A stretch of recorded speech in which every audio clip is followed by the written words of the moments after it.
টাটকা সত্তুকা লিখছি শেষে মিষ্টি নিয়ে হাজির গরম ডিমের হালুয়া। আমরা কোনোদিন খাইনি, এটা আমরা প্রথম দিন পাঠিয়েছি আফরিন সে ডাল ওদের খাবারতে চলে এসো সুস্মিতার কাছে।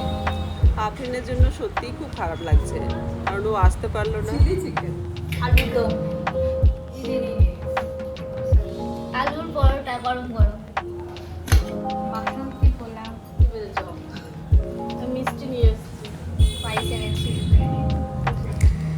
হ্যালো ফ্রেন্ডস, আজকে আবারও একটা নতুন ধরনের ব্লগ নিয়ে তোমাদের সামনে।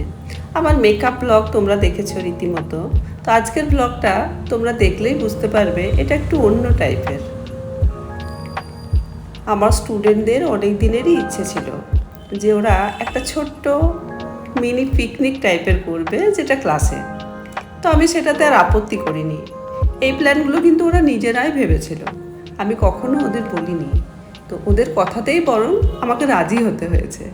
তো সেই মতো ওরা প্রত্যেককে যার যা ইচ্ছা সে তাই রান্না করে নিয়ে এসেছিল।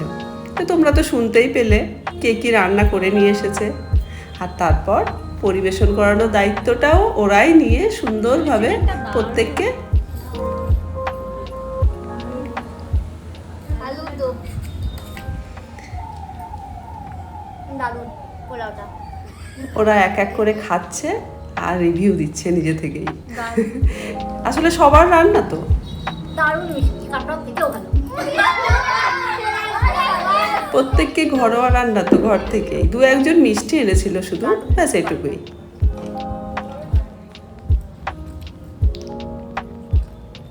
দারুণ, সবাই একদম শুধু মেকআপ আর পাক্কা রাঁধুনি। ভীষণ হাসি মজা করে আজকে দিনটা পার করলাম। সবাই একসঙ্গে খাওয়া দাওয়া, ক্লাস করেছি একসঙ্গে, কিন্তু এভাবে তো খাইনি। সেটাও আজকে হয়ে গেল ওদের ইচ্ছাতে। আর দেখো ওরা, ওদের মুখ, হাসি মুখ দেখেই বুঝতে পারছো তোমরা যে ওরা কতটা হাসি খুশি ছিল আজকে। প্রত্যেককে দিন এগুলো এক এক রকম ভালোবাসা। ঠান্ডা খাচ্ছি।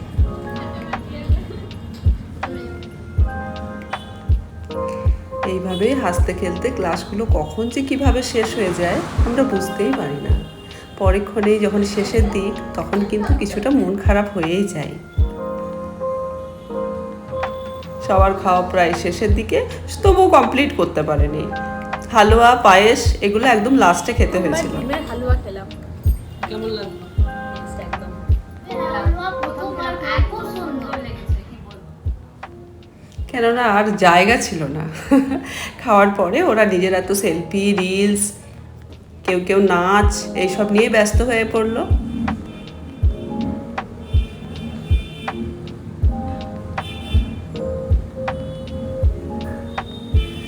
ওদেরকে আজকে খুব হাসি খুশি লাগছিল, আর সেটা দেখে আমার ভীষণ ভালো লাগছিল।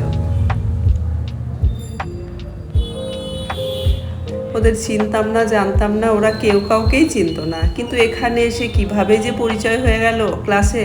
আর দেখো মনে হচ্ছে কত আপন ওরা, প্রত্যেককে। এর মাঝে আর এক বায়না, আমার স্টুডেন্টরা, ম্যাম আপনার ছাদে নিয়ে যেতে হবে, আপনাদের ছাদটা একবার দেখবো। তো ছাদে দেখে প্রচুর গাছ, আর গাছ দেখতে তো কেনা ভালোবাসে। তো ওরা সেখানেও সেলফি, ফটো এইসবই চলছে। প্রচণ্ড রোদ ছিল আজকে। এই যে আপেল গাছ, আপেল ধরে আছে, এটা দেখে দেখে ওরা ফটো তুলে শেষই হচ্ছিল না। তো এই ব্লগটা তোমাদের কেমন লাগলো প্রত্যেককে জানিও।